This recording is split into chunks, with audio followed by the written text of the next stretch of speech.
Well, I think that artists are, for the most part, in tune with what's going on in the world. We're all reporters, somehow journalists who translate our message into our art. Because art is, in my mind, a readout, a digested or raw readout of what it is that we're experiencing. Our wish to be an artist is, in fact, in order to be able to spend our lives doing that process.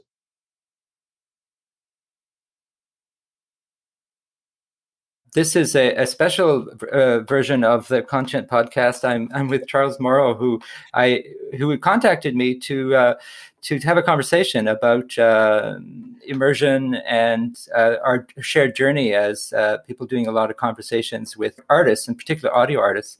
So I'm going to edit into the program our conversation, but I want to ask you the question that I've asked everybody, which is I did a piece called Reality. And the idea of reality interests me in part because of the notion of denial, because we spend a lot of our time in our society denying the truth of the fact that we're abusing nature, and we're taking ourselves to the brink of extinction. One can argue that, but just start. But how do you relate to the notion of reality as a concept, both artistically and sort of philosophically? I mean, I'm putting you on the spot, I realize. No, let's see. For me, breath is my strongest reality. I was an asthmatic kid, and I became a trumpet player as a remediation to that. And I've had allergies all my life, and so I've been trying to fix everything by learning to breathe right. Mm. And my wife is similarly an allergic person, and she too has. Although she became a string player, she's a translator, but she was an avid violist. We've all felt that reality is what we can hear and breathe and touch. And so our senses create the reality that we have, and our minds then synthesize what it is that's coming in. But I guess we're both very aware of our sensory systems and what it means to connect with another person.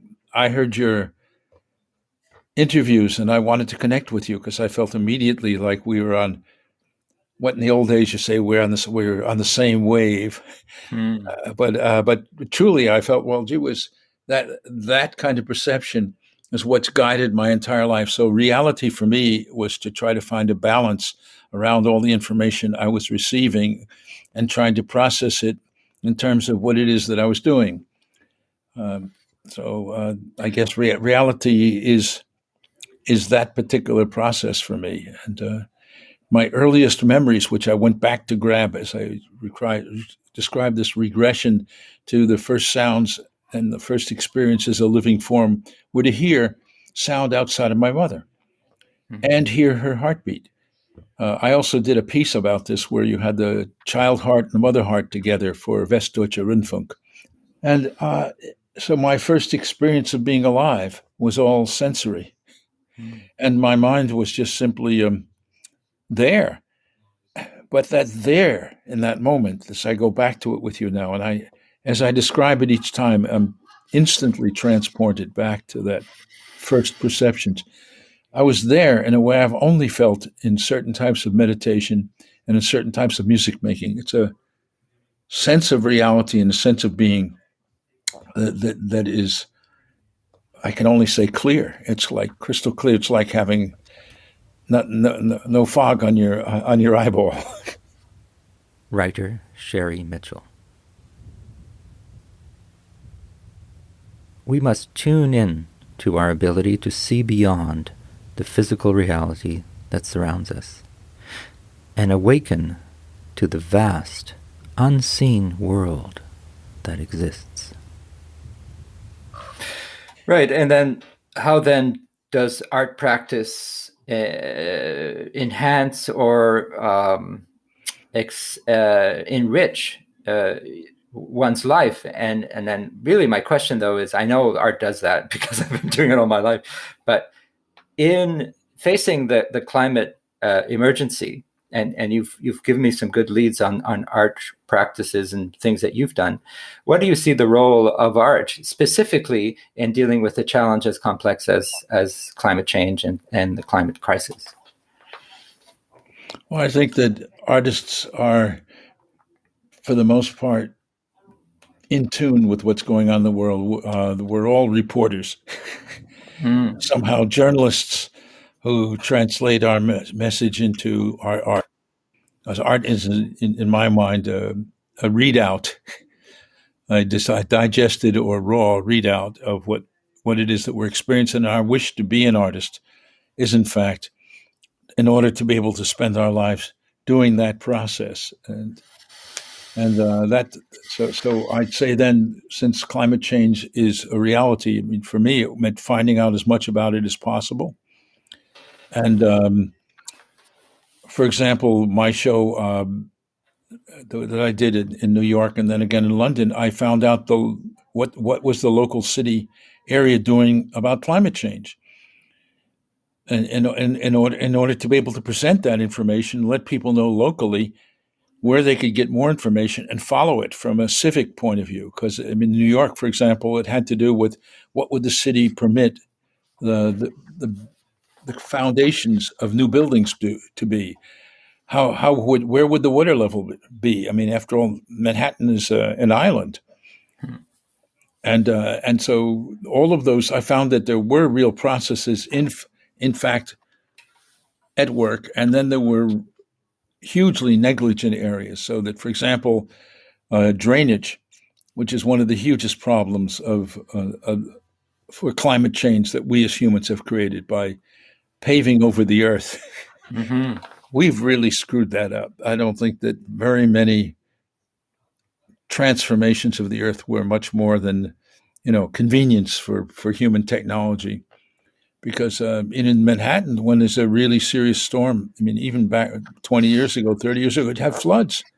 Parts of the streets would be flooded. I mean, the drains wouldn't work. So getting rid of sewage, getting rid of rainwater, just the very basics of living in a world of climate every day.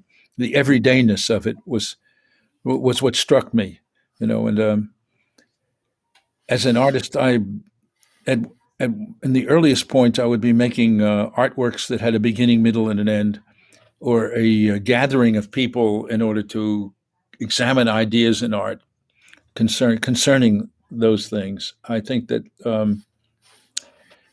in the meantime, I've learned to make art, making sound installations that are never off, that are constantly on. Because the ear, I felt it for at least certain experiences, the ear does not blink.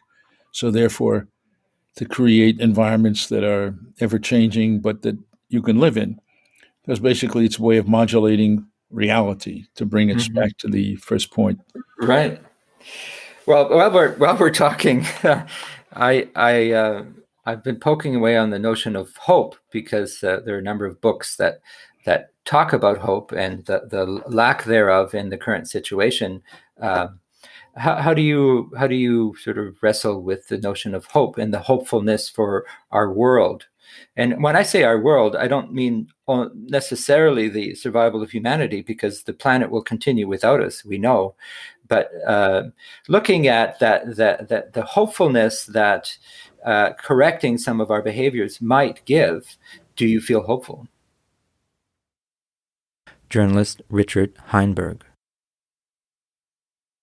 Hope is not just an expectation of better times. It is an active attitude, a determination to achieve the best possible outcome, regardless of the challenges one is facing.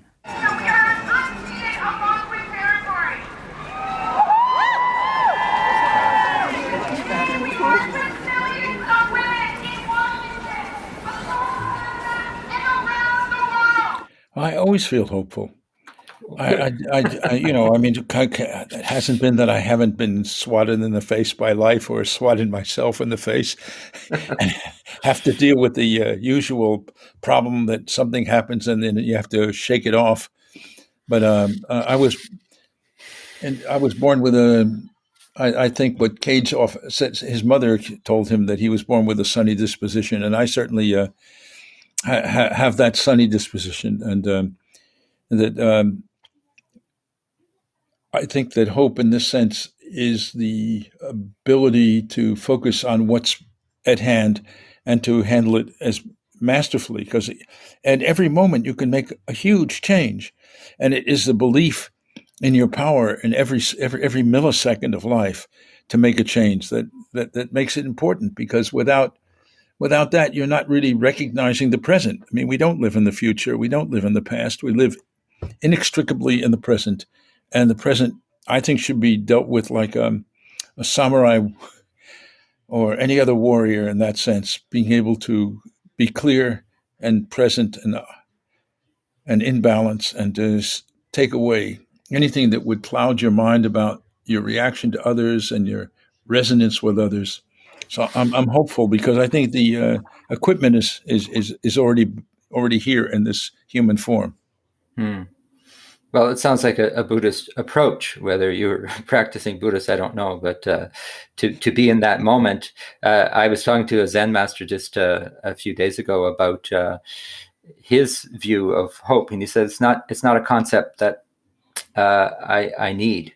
I need to be present. I need to other things. But so one can contest the very notion of imposing the hope, because it depends how you live your life, and it comes back to reality and denial, and it comes back to the process of living. And I find art helps my life because it just opens doors to perception. Like you said, it's like we're like a big ear. I don't know what you might have said that, but you said that our senses inform our what do you call it?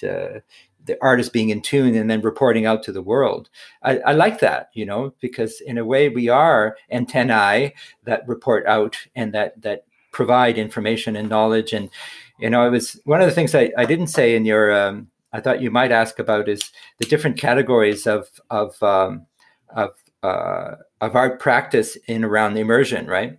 So I was going to say, and I'll say it now, that there are those who are looking at raising awareness. So, look, the world's a bad place, or here's an issue. And there are those who are saying, here's what you can do about it. That sort of action-oriented, activist, engaged art. That's great. And then there's a third category of escapists. Dreamers.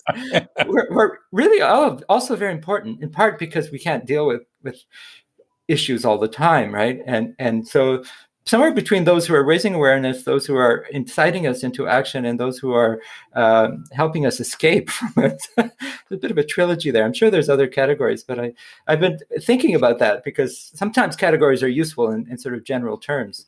Does that make sense to you? The sort of aware, the active, and the dreamers? I do believe that's a marvelous taxonomy. It reminds me of taxonomy from Yiddish theater of the Schlemiel, the Schlemazel.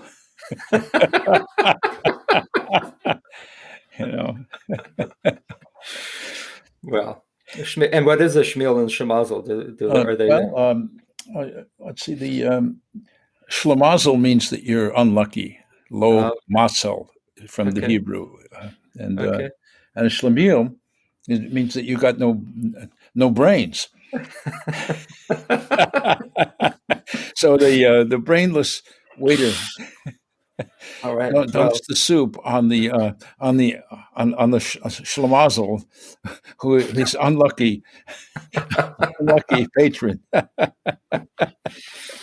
Well, I'll remind my listeners that this began as a conversation out of curiosity, because we're in a similar place in our lives, paying attention to what others are saying, and here we are talking to each other about a free flow of ideas. And the thing about conversation is that I saw you think, like we can see each other through video here. And I really enjoy that, because you can tell that an idea is forming in somebody's mind. You can almost feel it, right, in real time. and then the words come out, and you can see with the hesitancy of the word or the excitement of the word. It's so beautiful. The word, the spoken word, is such a beautiful gift we have to speak to each other and to sense each other's moods and intentions. I think that's also what I enjoy in conversation is listening, of course, but also just experiencing that real time interaction of ideas. It's like all these brain functions are happening simultaneously, and then they connect a little bit, and then all of a sudden we go on a tangent, and the listener might or might not join for all of it, but they'll get something out of it because they're also feeling somewhat involved. They're listening to us, and then their own mind is, of course, saying, "Oh, I'm really interested in that," and they stop listening. They're thinking about something. Anyway, it's a lot of fun to speak.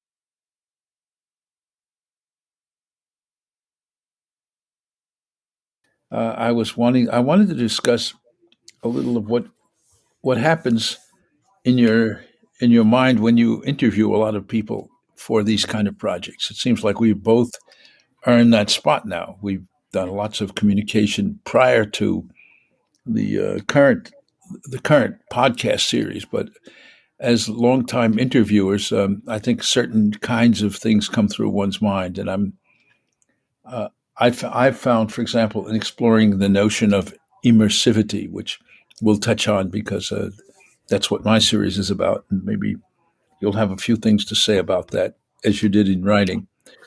That I found that I got to understand my subject a lot better through conversations with the folks uh, who have been my collaborators, and even people I've done huge projects with taught me new things when we addressed it straight ahead. So I'm just wanted to put that out because it seemed like you have an agenda in your interviews as well, and that was very interesting for me to see how you'd come up with your agenda and how it was manifest through the folks who were talking with. So, Well, let's start at the beginning. I was trained as a composer, so I've always been working in the sound arts one way or another, and I worked with Murray Schafer and Hildegard Westerkamp and others on the acoustic ecology movement in the 90s. And then I got a job. I worked at Canada Council for the Arts for 21 years, running their interdisciplinary programs, and I kind of stopped doing production then. But about 6 years ago, I started a thing called Simple Soundscapes because I was feeling the urge to record again. So I wasn't doing interviews at first. I was doing either monologues or field recording, linked to my Zen practice because I'm a Zen practitioner. So I haven't really done the interview thing until about last year when I decided to do the Conscient podcast, which is in a way an extension of my Simple Soundscapes project. But it's all around an essay I wrote, which is on the very first episode called Terrified. In May 2019, my climate denial bubble burst. It was a terrifying and disorienting experience that made me question everything about my life. In retrospect, I realize this was a Zen-like gift of terrified awakening, of clear seeing. But at the same time, I felt paralyzed with emotion and dread.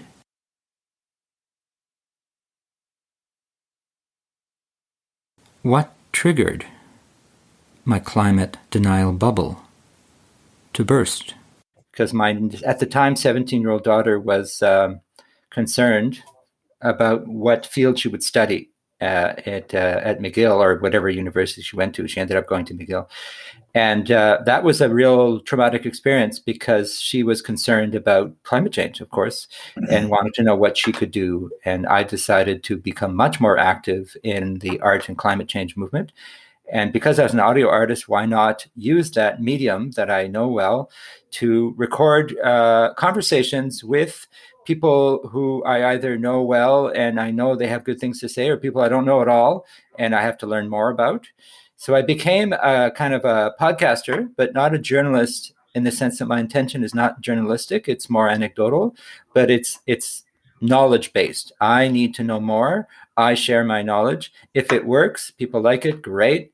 I do it in French and in English. So I'm doing a series of French language interviews tomorrow in Montreal, because for me, there's no difference between French and English. They just flow. And so instead of having separate channels, Canada is what it is, a bilingual country. And so it's about learning. I call it a shared learning journey, because I didn't know enough about some of the technical aspects. And a good example is echo grief. And today, actually, there's a panel in the U.S. That's talking about echo grief, and I've connected to those different communities: the activist community, the ecological anxiety and ecological grief communities, the music and art community, and I'm trying to pull together enough knowledge to make a difference for those who are interested. So, for instance, I mentioned I'm doing a workshop next week at the Beast in Birmingham. So that's an example of reaching out, but very few people are registering because, quite frankly, people are scared of the topic. When you talk about climate change, or even worse, the climate emergency, which it really is, there isn't a lot of engagement outside of the specialists or the truly curious. So I'm finding that's difficult, not to find guests or people to talk to. I know who to talk to, but to get the people, the audience, to listen to what people have to say. It's like a vicious circle, right? Where you put the information out there and people aren't ready to receive it. And if it wasn't COVID, I would be on the road, with as low carbon footprint as possible, talking to people, engaging them, and it would work much better. But now we can talk to anybody at any time. Yourself, you're in Finland, I'm here, no problem. So it's a really great time to record conversations. And I just did one this morning with a woman in Spain who wrote a wonderful essay, a woman named Carmen Salas, who's brilliant. And so and tomorrow there's others, and then there's young people and all kinds of voices that I'm curious about. And when I interview them, I tend not to edit, because there's a flow in the conversation, like we're speaking now. Well, I'm speaking mostly now, but you'll speak in a minute. There's a flow, and so and then I say, about 25 minutes, we're going to talk, and we'll get somewhere. I'll put some links on my website, and then the person listening will appreciate that it's authentic. It was a conversation. I'm an artist, cultural worker, activist, recently retired, so free from any burden of having to work full time, who is dedicating himself totally out of passion and out of instinct on a series of conversations about something that's critically important to us all. And therefore, we need to do what we can. And because I'm an audio artist, I decided to do this. So that's the short version of why I'm doing this. What about you? Well, start out with some similarities. First of all, my home is on the Canadian border of Vermont. Oh, yeah. The nearest city to me is Montreal. Right. Nice. My father was a McGill graduate, francophone and English speaker both. He graduated in medicine and surgery. He was born in the States, but he went to Canada because he was poor and he could be on a sports scholarship as an athlete.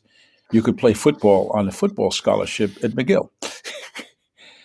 Back in the 30s, almost 90 years ago. So we have this. We're both creatures of the North to have a connection to Canada for sure. And in Barton, Vermont, where I live, I have an archive. I've been a composer myself all my life, and a sound artist, and also a publisher. I published Ear Magazine, and I had the New Wilderness Foundation, which published New Wilderness audiographics, over 40 titles of experimental arts that were mainly interdisciplinary, that had no place in the normal spectrum of publication in those days. It wasn't just that it was artistic, it was that it worked across the lines, because I saw an affinity between First Nation artists and experimental artists in my own particular community, who were basically conceptualists. So one thing led to another. I earned my living as a producer and as a jingle writer, and also I was able to build a studio in order to support the label. And that was also a studio for my business. And I was able to do large international cooperative events. I did precursor to what people are doing now, back in the 70s. And so that was also a kind of interesting journey, so to speak, to the present. Here in Finland, when you apply for travel money, uh, or you're doing a project that involves any travel, you have to identify the euro value of your carbon footprint for that. You calculate it, and you have to build that into your budget. The Finns are very conscious of that, and of course, people are very aware of climate here. One of the amazing aspects of Finnish life is that the cleanness of life and the cleanness of water, the sauna tradition. There are more lake fish varieties in Finland, lakes, than in most places on Earth.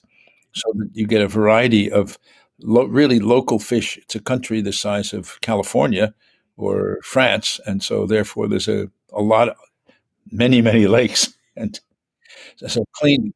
And I know, and so there's a real similarity between Canada and Finland in this valuing of clean water and clean habits, and just the feeling of how important it is. I mean, it is in some respects like Japan, in that people always take shoes off to go in the house.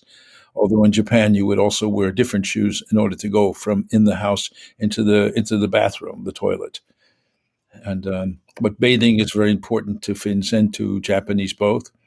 In the far north, with the Sami people, you have the circumpolar traditions of what you'd call schwitzbad, or Russian baths or whatever. But that whole cleanliness thing is very important. And as a result, people take care of the street. They take care of the garbage. There's nothing goes out that isn't segregated into various recycling.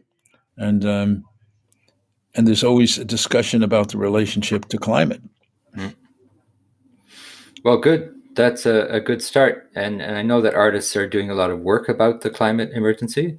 My problem is that so much of it is baked in already that we have to start thinking about adaptation as much as anything else, because there's things that we can't change now. It's unfortunate, and that breaks my heart, for my children and their children. But it's still, you have to do what you can immediately and within your control. And I don't know what my podcast will do, but I'm getting some feedback now that some people are listening and enjoy listening. It's sort of slow listening experience. The use of silence in interviews, and just not being in a mad rush. Like in radio, it's got to be exciting. Yeah, I can't have any silence. But in a slower conversation where there's silence and there might be occasional sound, the person's mind can kind of just wrap their head around the words and have I think, a more interesting experience.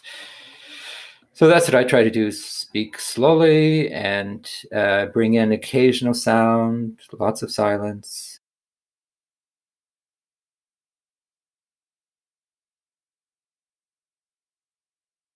I wanted to show you something. I did an exhibit which was in New York and in London called "The History of Sound on Earth from 200,000 years ago, 200 million years ago to the present, with predictions for the future." And this is a map of what the climate change is like. So that climate change is a big part of Earth. I'll send you the article, this diagram, and some of the research that I did. I showed this in New York and in London. I did it at Arup in London, and in a furniture place in in Steelcase in New York, because these businesses are totally concerned with climate change. Mm. But once you understand how big these differences are, you understand that the Earth has had to adapt over and over again. So we're just coming to another node. The fact that we maybe have tweaked it or pushed it along, I think, is irrelevant. I think the Earth just keeps changing the way it keeps, circling the sun until it falls in. Mm-hmm. But you not think that the amount of carbon we put into the atmosphere and the amount of pollutants and transformation of natural spaces is moving towards extinction of humanity? Not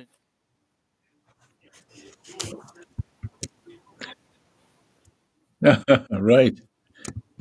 Right. Right. Let's see. No, I just want to thank you very much for being open to having a free-form conversation. You've covered a lot of everything I want to do here um, concerning both conversation and art making and immersivity. So thank you very much. Forests changed a lot after that, you know. Mm. And I did You a know, installation for there's a if up in Joggins on the St. Lawrence, there's on the fossil hills. There are huge cliffs with lots of living creatures from the Carboniferous period. You know, to do that project, which was a film with a 3D sound environment, I did a day in the life of the Carboniferous, mm, and it's amazing what they know about that. I mean, there was constantly meteors falling. There were constant huge forest fires. The trees were giant, like the sequoias, but there were therefore lots of stumps because they got burnt down. And the sky had different color to it, a different degree of the chemistry of the sky was different. There were what do you call them? These giant flies were 12 feet long, 4 meter long.